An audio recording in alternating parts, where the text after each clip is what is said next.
If you did not know, you are in my home. I've been an athlete pretty much all my life, except for the last, I want to say 5 years of my life. Those buckets are what I'm taking notes of. And after we record, I'm going to be like, okay, now I'm going to write my same bucket. That is the worst way to live. You should not wait for life to happen. You need to go make life happen yourself.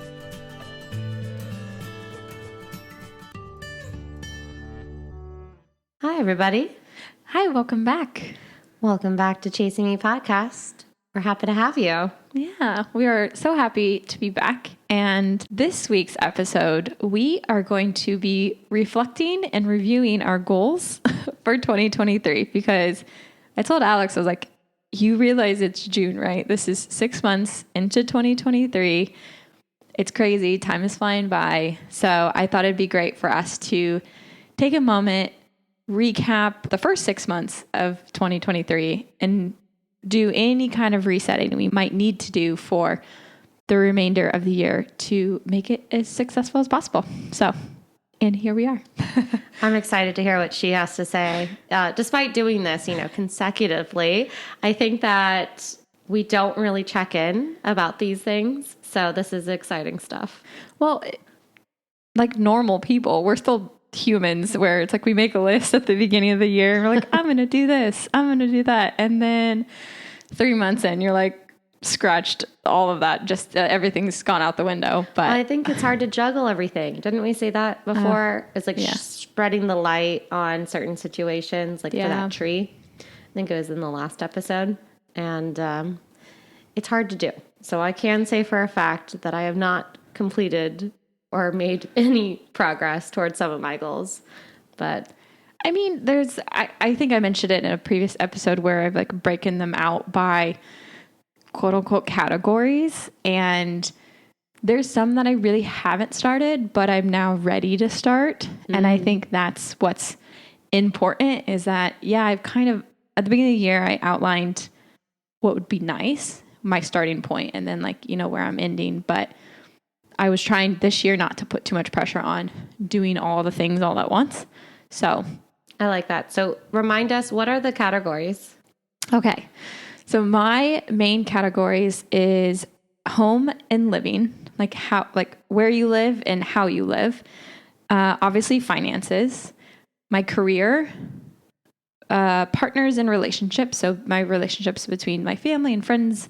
And then obviously I'm still single, so I'm out and ready to mingle, trying to, connect with people in California can be hard. So I've made it it made my list. And then the last one was obviously physical health as well. So those are the buckets. Love it. I hope that all of you take notes here because those buckets are what I'm taking notes of. And I think after this reset and after we record, I'm probably going to be like, okay, now I'm going to write my same bucket so Erica and I can be on the same page.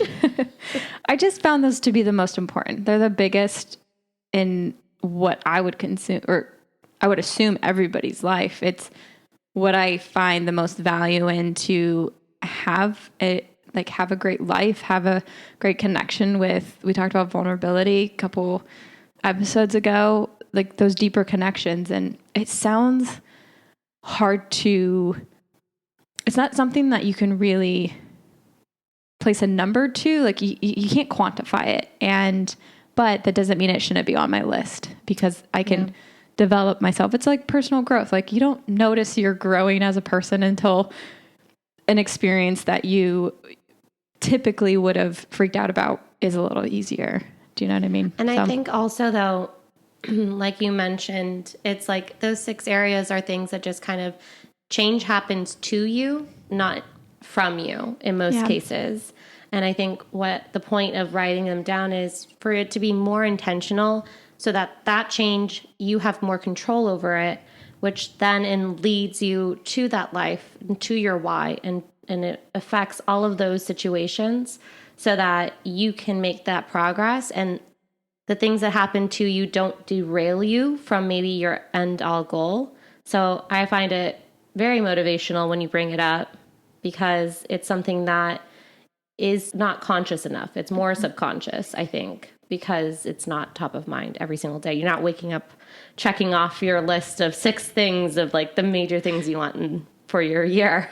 So, yeah. And something that you just mentioned reminded me is like the worst way to live is you don't want life to do things to you. Like that is the worst way to live. Like you should not wait for life to happen. You need to go make life happen yourself, because we talk about physical. You don't want to get to the point where like, oh, you very dramatic, but had a heart attack. And then you're like, oh, I need to change my eating habits. Like that is the point of the world. Like life is happening to you based on what you chose, of course.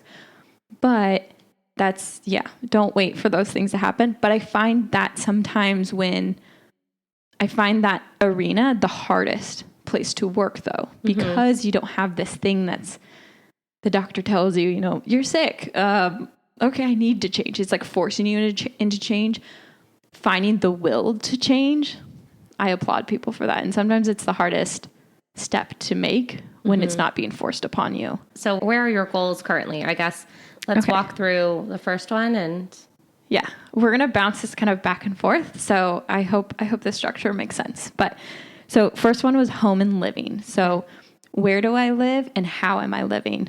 So at the beginning of the year, I was living with some friends in this beautiful vintage house in Long Beach, California.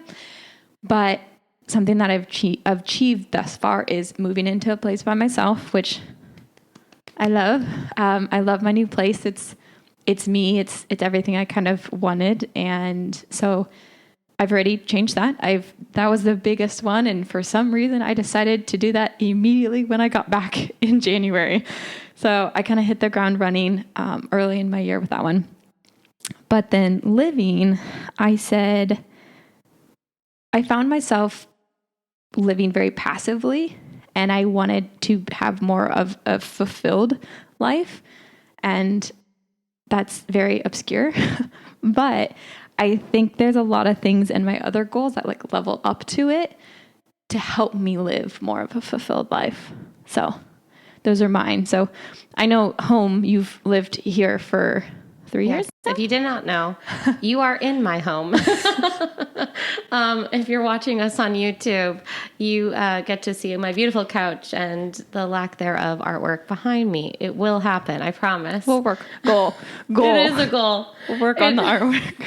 It's a pending goal that it's currently in my room and I've not worked on it, but, you were going to paint us something special. I wanted to do my own art and like get it framed. I know a good framing job. I love it. I know. If it ever gets finished, I will be pursuing that if I like it as well. But yes, I've been here now for 2 years. I live alone and it's been lovely. And it was a goal of mine like a while ago. And I could not be happier with my journey with it. This year, actually in May, just signed my lease for 2 more years. Oh, I didn't know that. Yeah. Oh, congratulations. Thank you. I know you talked about maybe wanting to kind of change that up, but yes. You feel better because it's like secure now. Do you know what I mean? So I have lived my homestead has changed. I feel like every year. Alex moved around a lot. I only like living places either like a year or the longest was with Erica, which was 3 years. And I was like itching after probably a year and a half being like, I don't really know. I feel like I need to change again. But yeah, I decided I'm going to do 2 years because I think within 2 years I can establish more of a living home, like a sense of home and a sense of just it feeling like my space and not having to feel like I need to live the very like too minimalistic lifestyle because I move so much. Like I don't like accumulating a lot of things because I think about moving within like a year being like, what's the point of getting all of these things just to move it all again? But I'm going to that is a goal to change my mindset around that and to invest in my space. But you were the inspiration around that because of the way that you moved into your home and have curated such a unique space for yourself. So I appreciated that, like seeing you go through it and it inspired me. Oh, I'll take that. I mean, it was a weird thought of like, what is Erica's style? Because like I've always lived with other women, and it was kind of cool to make the place my own. And if you walked in, it's like very bright and just like a lot of color. And some people don't like that in their home because it's like not calming. Maybe that's why I have anxiety. I don't know. No, I'm just kidding. I love it. I think it gives me energy. It fuels my like artistic soul. So. Yes. I think it is very you, and I love it. And I am not one for color in the set. Like even still, I don't think I would go too bold, but I think that I can just curate the finer details, because I have like the core pieces. Now I just need to style it. Yeah. Make it more stylistic. Is that a little bit of like also how you want to live? No, that's the thing. It conflicts with how I want to live, which would be to travel and to like, it's hard. Her wanderlust over here. Just travel the world. I know. It's hard for me to want to invest in a lot of things as well, because I do want to go and travel. And in order to have a homestead and to travel, I have to live a very, well-off life. For me to handle both of it at the same time. So it's an interesting challenge. I'm trying to reimagine the way I view things that maybe seem impossible in my mind as more of like, it's a challenge that I know I can accomplish. I just have to find the right balance between like what makes sense. So that's why I put myself in like, you're staying here for 2 years. Let's see what we can do. Right. Yeah. Like, I can grind, I can work really hard, and then maybe within 2 years, I can have like a delayed gratification moment where I can take that year and like do whatever it is I want. And I'm trying to reconfigure my patterns around it in order to maybe see if it makes a difference. Yeah, I think that's great. We love a little delayed gratification, though it's really hard. I don't. Yes, you do. Okay, no. I love when it works out, and it usually doesn't. That's the hard part. Yeah, it's hard to stay motivated. Yeah, that's the hard part. But yeah, especially with those big goals, because they seem so far away. Mm-hmm. Like saving for a house. Like you're like, am I ever gonna get there? Yeah, maybe not in California. Yeah, so that would be for home for me to stay here, to be more stylistic, and then. You said living was the other? Like how you want to live. Like I want to live a more fulfilled life. Obviously, your fulfillment is abroad, apparently. No, I think my fulfillment comes from the same as yours, like creating more of a community and creating this environment that fuels deep conversations and deep growth within ourselves and within like betterment of each other's lives. And that's why I really love doing this podcast, because like I think that is a consistent reminder of that. So the next one I had on the list was finances, and we know how much Alex loves finances. So my first goal was, I had some money in my savings account, and I was constantly just looking at it, and if it's left in the account, it gets spent. So I accumulated enough that I wanted to move it to like a high yield savings account. And right now with interest rates, it's paying me a pretty penny, which I love. So I am just feeding the monster of my savings account. So my goal was to move the money. So I didn't have access to it. I mean, I still have access to it if I need it. It's not, I won't have any penalties taking it out, but it's kind of out of sight, out of mind. So I moved my money over there, and I've definitely been living with very little in my checking account to just feed the savings bubble. So that was like my first thing of the year was like saving or putting away my money. And then I also wanted to identify my safety net. And this has some more to do with like career and exploring like what I want to do next, because I now, once I hit this number, and I've hit that number that I identified at the beginning of the year, I've hit this number of like 6 months of savings if everything goes to crap, like, and now I can explore other investment opportunities. if it's a friend that has a small business, if we, want to fund or put more money into this podcast, like I have the means and the money to put that money wherever I see fit for like new investments, or if I want to start a new business, like I can, which is very exciting. So that was what I've achieved thus far. And then the second part of that was finding what I want to do next financially. Obviously, just putting more money away. I love watching the number grow. I'm just like, it's like an addiction. I was like, money. And Alex just laughs. Because I don't have that. I didn't have a goal. I currently have more debt than I should, but it was more so due to just outside circumstances of life events happening that has put me in a backtrack. And that's because I didn't do enough pre-planning myself. So I guess if I'm going to set a goal, it's to, one, come out of that. Okay. And then two, to ideally become more comfortable in having conversations around money, and then also investing. Okay. So on that, let's skip down to career, because so obviously to fund these, financial goals that we have, the easiest way to do that is increase your income. Let's be honest. I don't play the lottery. I don't think Alex does. I don't know of anybody in my family that wants to give me money.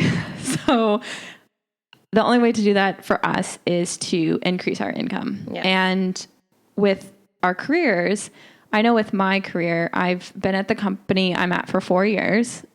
I've previously, end of last year, I shut down my small business. So this year for my career bucket, because I'm really looking at increasing my income to help with some of these like fun projects like this and, what I want to do with that money, I either need to get a promotion, I either need to start a new business or fund, I need to put some money into something to try to make more money. So there's this room in this bubble of exploration that I'm currently looking at. And a goal of mine is to have a pretty clear direction in the next coming months or by the end of the year. Mm-hmm. What's next for Erica? Because I have this like itch to do something. I think it's just because I don't have my small business anymore.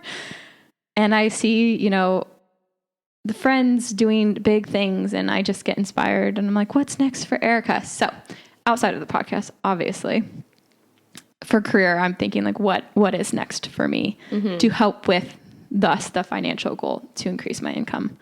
So that's where I'm currently at. Looking at a lot of things, I looked at a couple like online classes and certificates for different things as well. So nice. We'll see. The world is my oyster at this point. So I love that. That's so exciting. And what about you? What's going on with Alex's career? Well, by the time this episode airs, I won't be at Sixpenny anymore. My job that I was telling you guys about in the first few episodes. And I put in my notice. My last day will have been yesterday. And it's an exciting time because I'm going to move into a business that is with my family. And, it's our business. So we're not working for anybody. It's really just ours. And so it's going to be an interesting moment in time because I've never had my own business before, and having worked in a more startup field, I think that I understand what it takes to get from point A to point B. And I would love, and I think I've said this to now a few people, is like my favorite part of the business is getting the operations and processes in place and like getting all of that aligned. And I get to do that again. And I'm looking forward to that. And that is a goal of mine within this new business. So it's exciting. Work makes me pretty happy. So doing that, and then definitely growing the podcast would be my other goal. This is my other baby. Yeah. And it's like for me. I don't know. Like, I know it's ours, but like it truly fuels me. But that makes sense. Like what we're doing here is unique, and we're getting, each of us are taking something individually away from it though as well. Like, it's amazing. So growing the podcast, on that note, if you made it this far into the episode, we would love your help in helping us grow the podcast. So please comment if you have goals you'd like to share below in the episode, but then also subscribe. That helps us out a lot. So we love the support. And we would love to hear from you. Yes, this helps us, but we also want to help you. We love, some of our friends have already been mentioning things to us, but like, oh, that thing you said like in this episode, and it's inspiring to hear that. So yeah, if you have anything to share, please let us know. We love hearing it. So thank you. What's next on our beautiful list? All right, career. And the next one was physical health. So physical health. Oh, this one for me is a touchy subject, because I honestly, like, I've been an athlete pretty much all my life, except for the last, like, I want to say like 5 years of my life. Like, I've kind of worked out, but I've lost my way when it comes to working out. So long story short, it's sad to say, like, but I'm at my heaviest I've ever been in my life, and I don't like that. It's not really about the number itself. It's just about the feeling. It's my energy levels. It's my relationship that I have with food. When my emotions aren't sound, my relationship, say with alcohol and food, they feel more out of control. The way to describe it, it's like, I know well, obviously I have a problem, or I wouldn't be talking about it. But it's more just like, when I get down on myself, instead of saving my money and cooking something healthy, I order Uber Eats. And I probably picked the worst thing for me, because emotionally it feels good in the moment, but then the next day I feel like total crap. So I've been on a very emotional roller coaster with this, like fighting it. And I think it's a lot to do with just my emotional state when I go through my life. Like, I'll have 2 really good days. And I think you mentioned this previously once, where it's like, you want less of the up and downs, and you want a little bit more consistency. I think that speaks a lot to my physical body now, because like those days I'm like, oh my God, I love myself. And then the other days I'm like, oh my God, I need to go run 20 miles.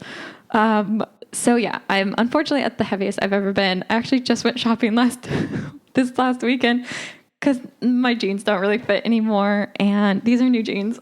They're a little looser. They're so cute. Oh, thanks.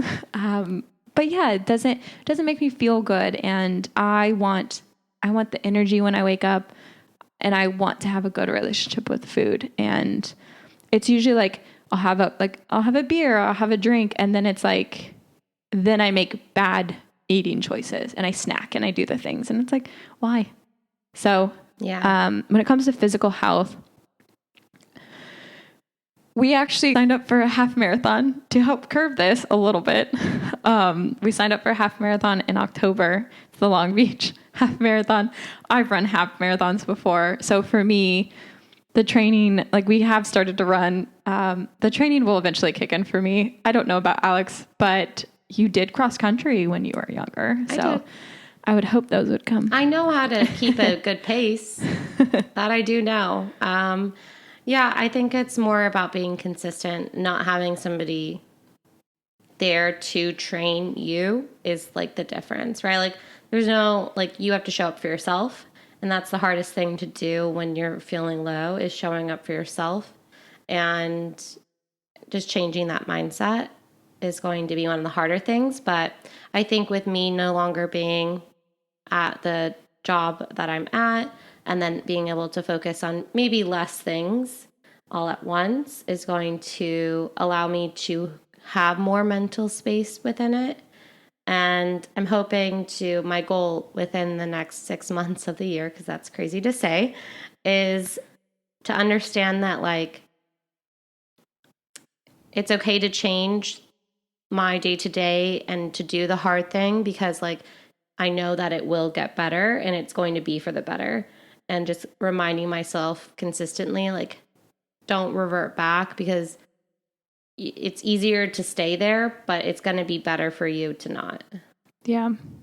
And we do want to do an episode in the future on like fear. And I think that fear of change sometimes gets in the way because you're so comfortable and where you're at.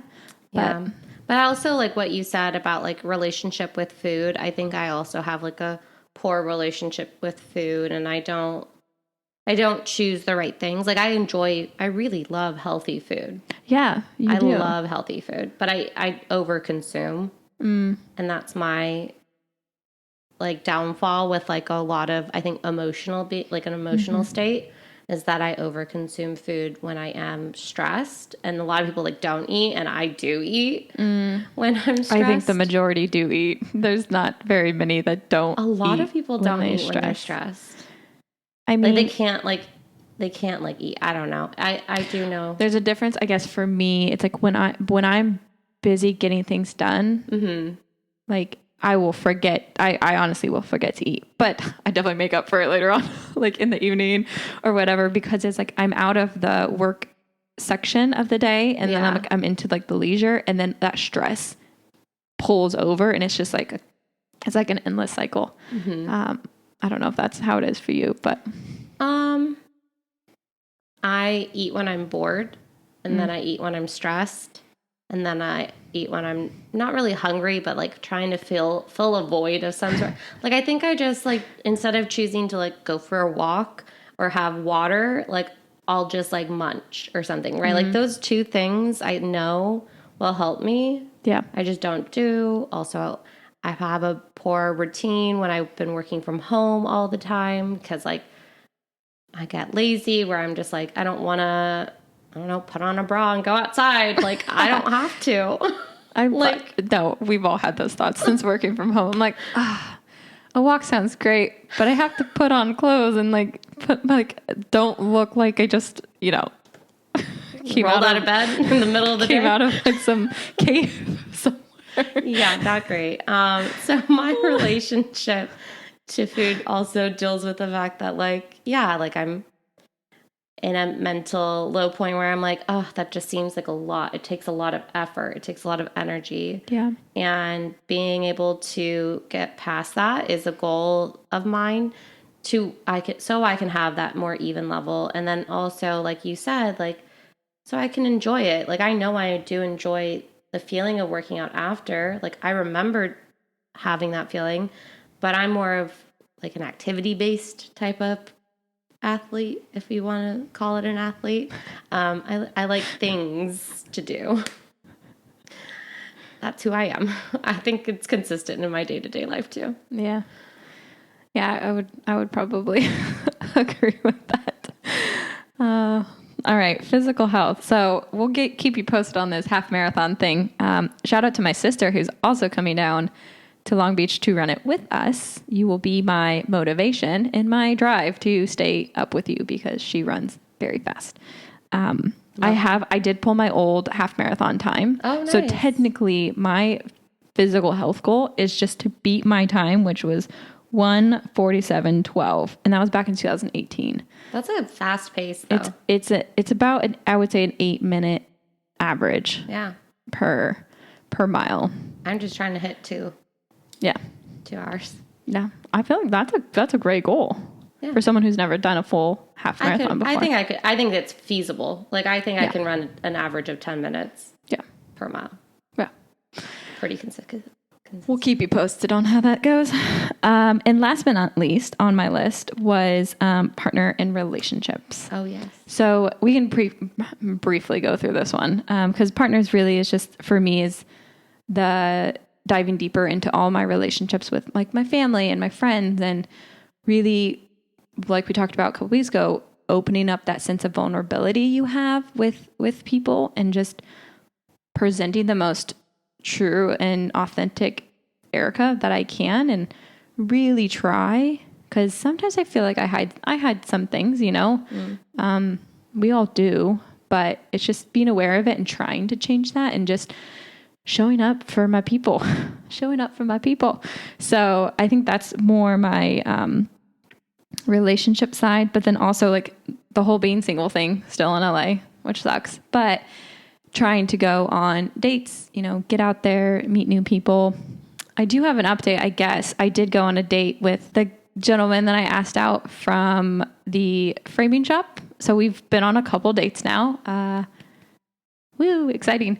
But after the third one, that's typically like my hill, and then it goes down from there. So if we get past the third and make it to a fourth, who knows? But I'm so excited. I was so proud of you. It's just so great to connect with someone, and I think that's all whatever happens long term, I'm just putting myself out there, trying to be vulnerable, opening my heart, because my walls are pretty high. So yeah, just trying to tear the walls down a little bit and put myself out there. So crossing my fingers that I will continue for the rest of the year to connect with someone in whatever shape or form that might be, to, maybe hopefully find my person. So yeah. What about you? I mean, I have to ditto it. I'm also single. But I'm not dating. So I should go on a date. That would be probably helpful. Goal number one. Let's try to go on a date.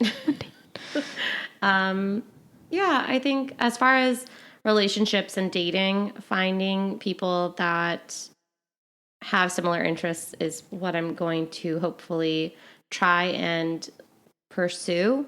It's very challenging for me, at least, to, I think, connect online. But I think that I find a lot of excuses. So hopefully changing my mindset around excuses and try to find more opportunities to be open to meeting people, and there not be this pressure around the date that maybe like age and outside social circumstances might play into it. Yeah.